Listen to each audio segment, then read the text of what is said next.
Hey guys, and welcome to another special episode of Digital Classroom. Now, in all honesty, the sound will be different, the image quality will be different, and I will be slightly different, and the backdrop of course, because this is not from our studio, this is actually from, and you already see it below, let me just switch that over for you guys. This is from what we call the Bat Cave, or in other words, just our home. Hey, a while ago I started asking you guys questions because we already saw, of course, that, well, there would be a lockdown, and it is. And first of all, let me say that we are living at the moment in an incredibly weird time. I hope you guys are all safe, and please, please stay inside. Even if you feel that you can beat this virus or whatever, stay inside, because you're helping the doctors, the healthcare, and of course the people that aren't that strong as you and me. And even you and me aren't safe for this virus. So please guys, stay inside. Don't panic.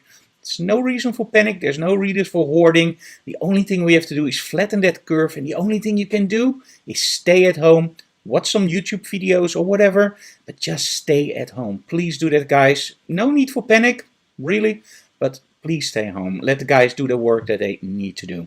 Okay, let's start with a special episode of Digital Classroom, and I'm pretty sure you guys are gonna love this one.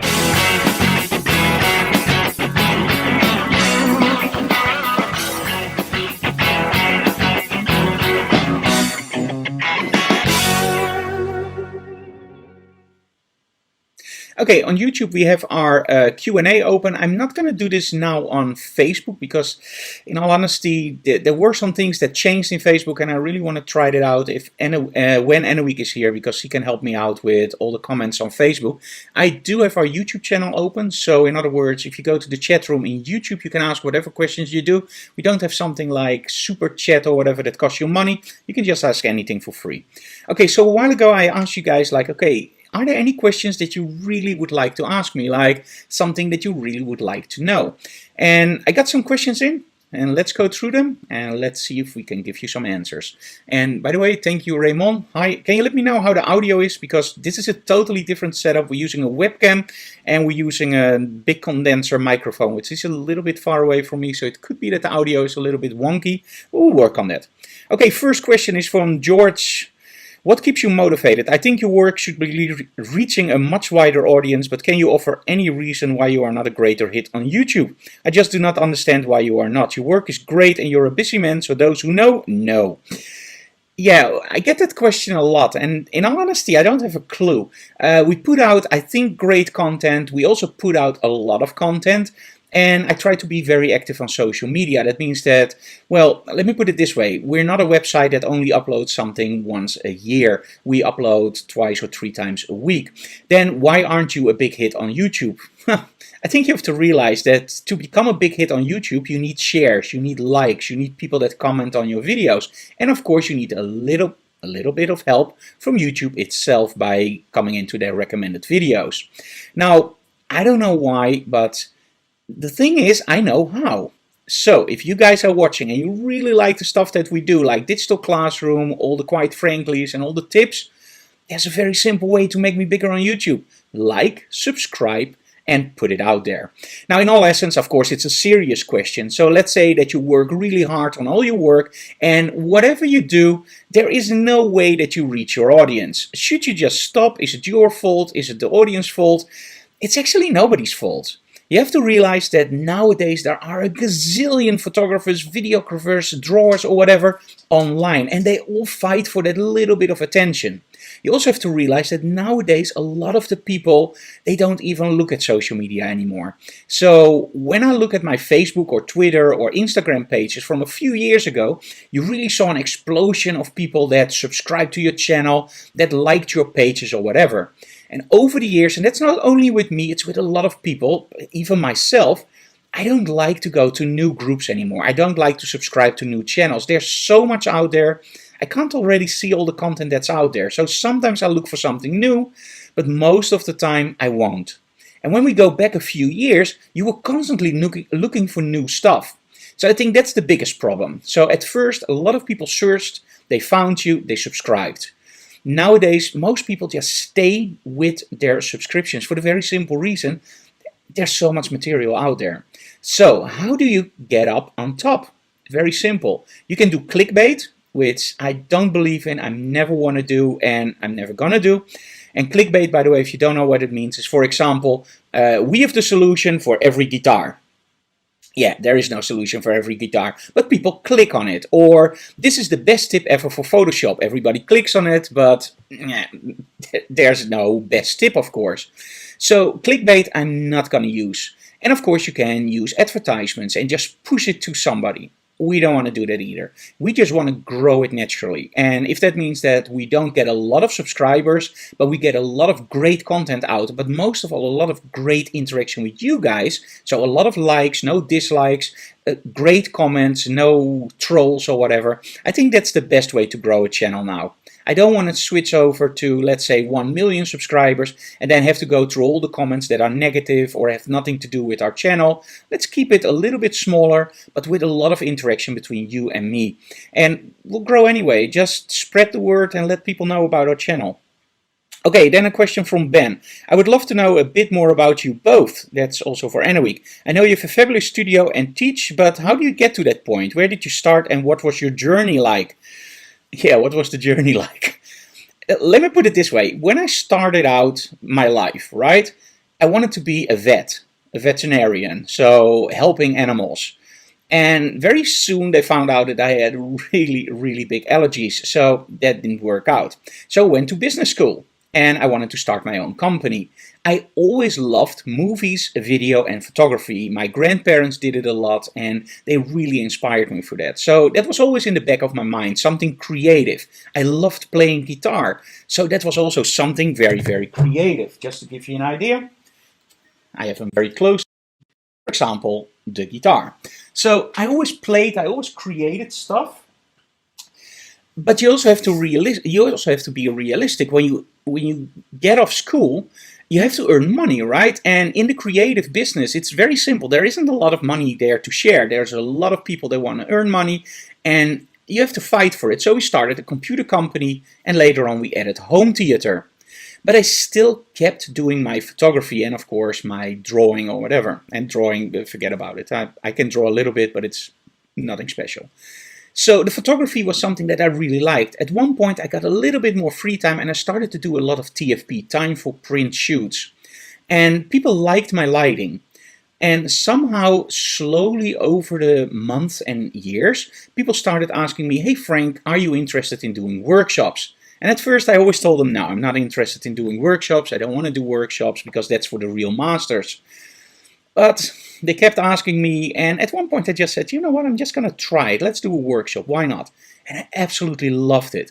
I always tell people, when you get a like for your image on when you get a like for your image on Facebook, that's like a 10 seconds gratification where you go like, yeah, got a like. But when you hear somebody that tells you, Frank, you really changed the way I look at photography, you really changed the way that I experience my photography, that makes me way more happier. So slowly I started to twist a little bit more towards teaching those workshops. At that point, we had a big problem. We had a big computer company, we had a very, very good running home theater company and photography. And in all honesty, it's just Anna Week and me, and we had like 2 people personnel, 3 people, employees who worked for us. And in all honesty, the computer store, there's a lot of competition with online stores, and we had great service, but still people look online. And now when you order at 11 o'clock at night, the next morning it's already there. As a store, you can never do that, especially for those prices. So at one point we just decided, it's so busy, I was running myself totally out of whatever I could do. I got very, very tired running 3 companies. So we sold the computer company, and from that moment on we used that building for our studio. So I think that's a little bit of a detour to get there. And the only advice I can give you guys is the most important thing in life is your family. It's your wife, it's your kid. Make sure that you can feed them and make sure that you have a little bit of a buffer. Like what happens now, we have the whole Corona crisis. A lot of companies, after 1 week, especially photographers and creative people, after 1 week they already said, I'm going bankrupt. You never ever want to be in that situation. So what we did is we used those companies, of course, to earn money, but also to save up money. And at the moment I saw that one of the companies wasn't making enough profit for me and I didn't have any fun in the computers anymore, we just decided, let's sell that part and let's focus totally on the photography. But do remember, at that point, I was already a photographer for at least 8 to 9 years. So I get a lot of emails like this one, and they actually give you the opinion like, hey Frank, I want to stop my business, what I'm doing now, and I want to do full-time photography. Never ever take that chance, unless you're a multimillionaire. Because photography is highly, highly competitive. You really have to be unique. You don't have to be good. Remember this, you don't have to be good. You have to be unique, and people want to hire you. That's the most important thing. People want to hire you. And to build that up, it's a huge risk to just quit your job, go to a studio and say, okay, now I'm going to do it. So with us, it's very, very gradually. And in all honesty, 10 years ago, if you would tell me I was here, I wouldn't believe you at all. I thought I would never, ever achieve what I'm doing now. And that's very simple. We never set goals. We just do what I like. And I think that enthusiasm, that translates to our viewers, and that's why we are doing pretty well. I think when you see it as bread and butter photography and you're not enthusiastic about it anymore, I think at that point it doesn't make any sense. So when you want to be a photographer, at least work for 10, maybe 12, maybe 15 years, build up that network, and then decide if you earn a lot of money, and then just switch. So that's how we got there. So it took me maybe 25 years to get where I got now. Okay, Marco, I have to do this translation one moment because it's in Dutch. I want to know more about the different kind of diffusers. For example, a silver beauty dish and the foldable beauty dishes. Okay, so I think what he means is he wants to know a lot about the different kind of modifiers instead of diffusers. Now, some people will call a modifier a diffuser for the very simple reason what happens. When you use something like a softbox or a beauty dish, it actually diffuses the light. Let me just change this light, by the way, a little bit, because I talk a lot with my hands. I think this is better. Now my hands are a little bit less blown out. Let's put it a little bit higher even. Okay, there we go. So we're still setting everything up. Next time will be better. Trust me, we'll do some of these during these crises. So we are here for you guys. Okay, so a diffuser. What is a diffuser? In essence, a diffuser diffuses the light, so it makes it softer, right? It makes the light source a little bit bigger. So when you're using an open reflector, it's not really a diffuser, it's just narrowing that light beam. So sometimes you see me using those 14-inch reflectors from Hensel, and those actually just steer that light towards your subject and gives you a lot more light output. So that's without any diffusion. Now when you start adding diffusion material, at that point you're creating a new light source, because the diffusion material becomes your new light source. The light source is bigger, right? Because, well, softbox is bigger than a reflector. And at that point you get softer light. The bigger the softbox, the bigger the light source, the softer the light. So when you use diffusion, it depends on where you place it. For example, if you have a softbox that has two diffusion panels, one in the front and one in the center, take out one of those and you will get a completely different look in your image. Take a silver beauty dish, exchange it for a white beauty dish, you guessed it, you get a totally different outcome. So you really have to experiment with that. So there's no real rule of thumb like, okay, this is going to happen when you do this.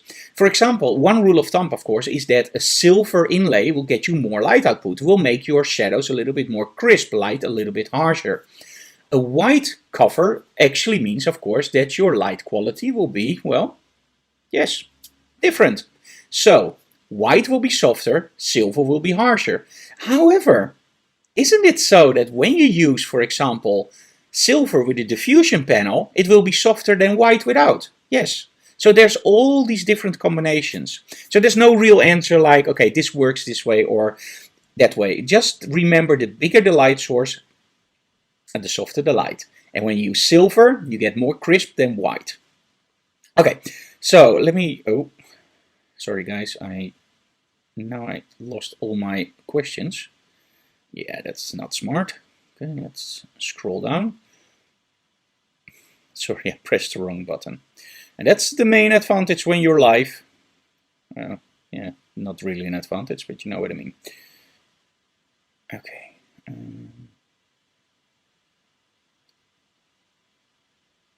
Okay, so one of the other questions is, what will you do when you only have limited space, like for example, I have a small studio and my ceiling is only 2 meters high. How do you solve this?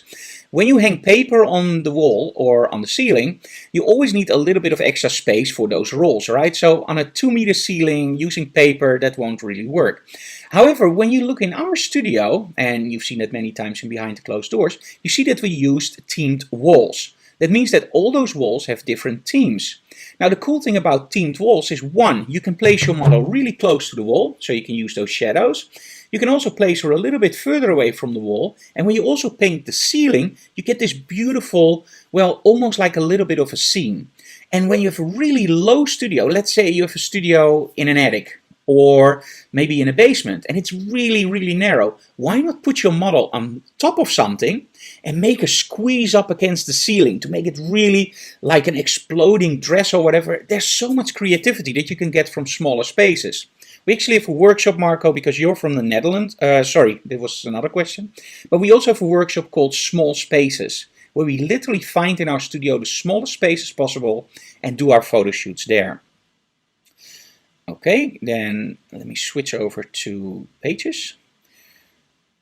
Thank you for being so positive. It's refreshing in this crazy world. Well, it is a crazy world, but hey, we will get through this. Okay, mixing strobes and continuous lighting with model motion. Oh, Dan, that's a really good question.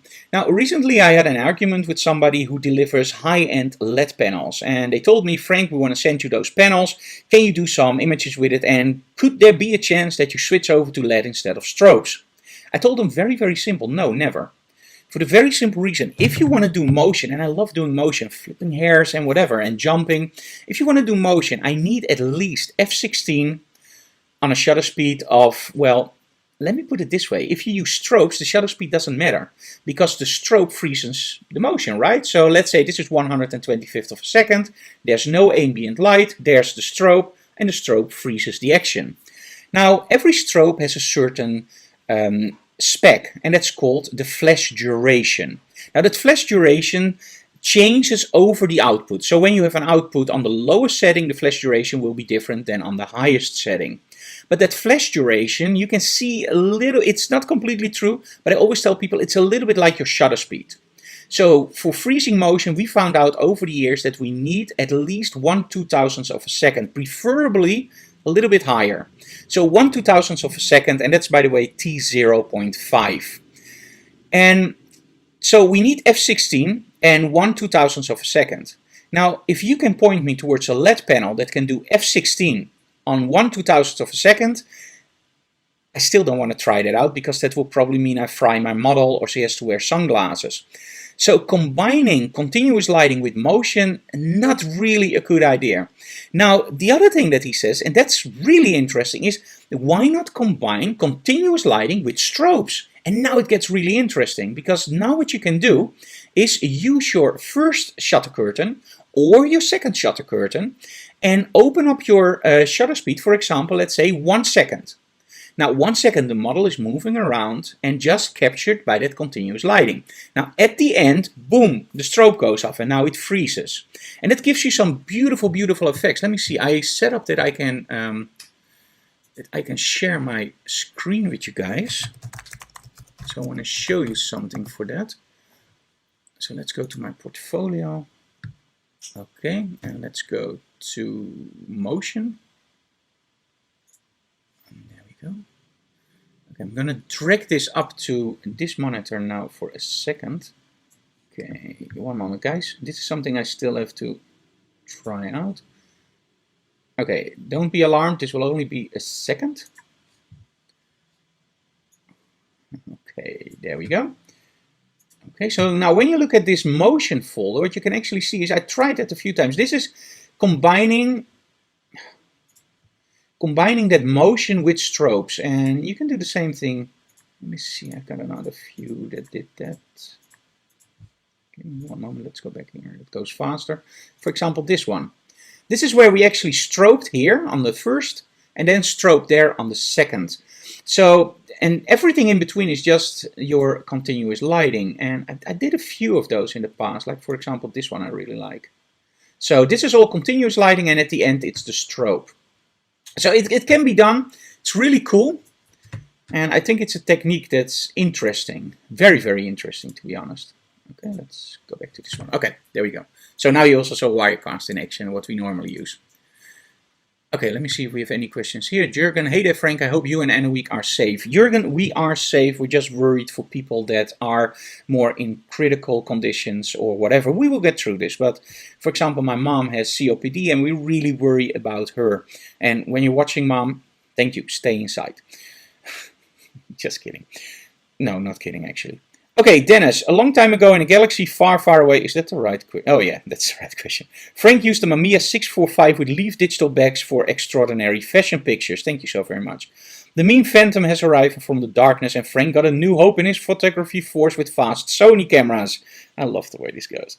After many, many years in great published book, the last photographer Jedi shared his wisdom. So my question is, Master Frank Jedi, which used medium format camera and bags would you recommend for portraits, product, studio work over the full frame cameras with a budget of about 5,000 euros? Ooh, baby. That will be difficult. Okay, let me put one thing forward. I love medium format cameras. I still have an, I believe it's an RC67 Pro 2. Yes, that's the big 6x7 Mamiya. I use it with a Leaf a Leaf Credo 60. So that's a 60 megapixel full frame 6x4.5 digital bag. So not a crop sensor, but it's a full frame sensor. Nowadays you see a lot of those crop sensors also with Phase 1 and of course Fuji. But this is a full frame 6x4.5. And before that I used the 645 system indeed. I still have a 645. But mostly I use the RC because it's more camera. So what would I advise at this moment? So first of all, when I compare the images from the Sony A7R4 to a 60 megapixel digital bag, there is a difference. There's a huge difference. The first difference, of course, is the whole look of the shot. You have less depth of field with the same aperture because the sensor is bigger, but there's also a difference in, and this sounds a little bit weird, but in the organics of the shot. How do you explain this? Medium format has a certain look. It's a very, very defined look. It's almost round. It's three-dimensional. It's very, very nice. And when I go back to, for example, the Sony, it has a very nice three-dimensional look, but compared to the medium format, it's a little bit flatter. Let me look. This is Sony. This is medium format in three-dimensionality. So, in all essence, awesome. But to spend 5,000 euros on a used system at the moment for medium format, if you have the money, and you have the money to spare, I would rather that you invested in strobes, that you invested in software, workshops or whatever. Medium format is awesome, don't get me wrong, it's really great. If you have the money left and you really want it, buy it. But the Sony cameras and also other brands have come so far, and it's not only megapixels, it's mostly that organic look, that three-dimensionality.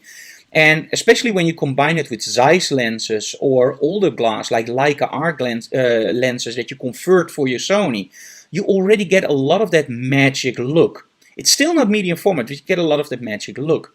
So for 5,000 euros, I wouldn't have a clue. I still don't think that for 5,000 euros you buy a Credo 60 with a 654.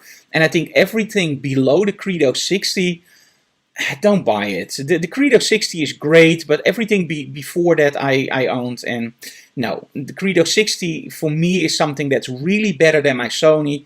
If I go back in time, the Sony beats them almost every medium format solution that I tried, except when you of course go for that magic look. Okay, so now when you want to buy new, maybe there's somebody listening that says, hey Frank, I want to buy new.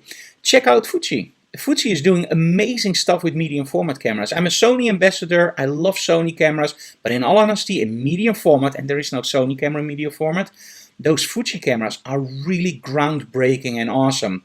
Hasselblad also has a really nice camera, but look at the price difference between the Fuji and the Hasselblad. And you have to be honest, is that really worth all your hard-earned cash? And in all honesty, I think that you can better just buy a great Sony camera and spend a lot of money on workshops or other stuff and be better at photography. And if you're a high-earning photographer and you can earn that money back by using a medium format camera, feel free to do it. We sometimes have clients that come in, and I know already from the client, they are a little bit bumptious, or I don't know the term, but they are a little bit from the high tower, you know. Oh, you're shooting with the same camera that I have. If I know that's client like that is coming in, I just set up the medium format camera and just blow them out of the water with, wow, we never saw a camera like that. So yeah. Okay, final question is, this is actually pretty funny. How do you combine everything that you do? And you have to realize that although Week and I are the main driving forces between Learning with Frank and all the workshops, it's our core business and we love what we do. So in other words, when you go to your work from 9 to 5 and you still have to do everything that we do besides, it's impossible. Both Week and I run full work weeks in running way over 40, 50, 60 hours. On the other hand, it doesn't really feel like work. It's something that we love to do, something that we really care for. And I hope that also translates back to the live broadcasts and everything we do on social media. We really love our work. So at that point, it's pretty easy to combine everything. I always tell people, like, if you could be 1 week free, 1 week work, and that 1 week free, you could do everything for your hobby. How many hours would you work? And they would go like, oh man, I would lock myself up straight out of bed and until I go to bed and I would be busy with that hobby. That's about my job. But I found out that when I had the computer company, it really was 9 till 5. And of course you bring your work home, but after 5 I didn't have any fun in the computers. And with photography, every time I pick up that camera or every time I pick up a keyboard or a mouse to do something, it's fun, it's passion. So at that point, it's pretty easy to combine everything. Okay, let me see. We don't have any questions online, and that's of course expected because, well, we didn't announce this one. So for now, what are we going to do? The first thing, of course, is we're going to help you guys out a little bit with, how do you call it? One moment, guys. I did something very, very wrong. Okay, there we go. First of all, we're going to help you guys out to give you a little bit of discount. Now, when you look here, you see frankdorov.com/videos and presets. And you also see good luck. When you go to our website, at videos or presets, and you can download whatever you want, and you get a 50% discount during the whole Corona crisis to at least give you guys something to do, because the sitting at home is terrible. And at this point, of course, we can start pushing our instructional videos for full price, which are already cheap. But I thought, why not just give you guys 50% off so you can guys really have a good time at home. That sounds weird. I don't mean it that way, but at least get through those periods. Okay, and furthermore, we will be doing more of these special live broadcasts. We now set everything up, so we're going to do this more. And we're also going to do one that will have this banner. And when you see this banner, you don't want to be on our channel. If it's not about photography, click away. Because I have set up everything now to also do some live playing for you guys with the guitars. I'm going to show you during those broadcasts several of the guitars I have. I tell a little bit about the guitars and I let you hear the sound of those guitars and maybe do something with a backing track or whatever. Those are more the fun episodes. They will have this banner underneath. If you see that banner, please remember it's a special broadcast. We're only going to do that during this crisis just to cheer you guys a little bit up. On the other hand, also very active is our Patreon. Make sure that you join that one also. Let me see if we have any more questions on there. No? Okay, so the next live broadcast we will actually announce. This one, of course, will be on YouTube, but we will announce the next one so you guys have a little bit more time to check it out. Thank you so very much for watching, guys, and please be safe. This is a war they're fighting, and the front line is the healthcare and the people that are not good by health or underlying issues. You can be heroes by staying home. So please, guys, keep your distance. In the Netherlands, we say 1.5 meters. Take it from me, do 2 or 3 meters, and just don't go to groups. And if you're watching and you think about throwing a lockdown party, don't, please, because I will block you on my channel without any doubt. Please have respect for your elderly, for the people of underlying issues, and have a lot of respect for your doctors and your healthcare. And you can help them out by staying at home and watch those videos that we just offered or other videos or whatever. Okay, guys, if you have any questions, leave them below for the next Q&A. Thank you so very much for watching, guys, and stay safe, please. Bye, guys.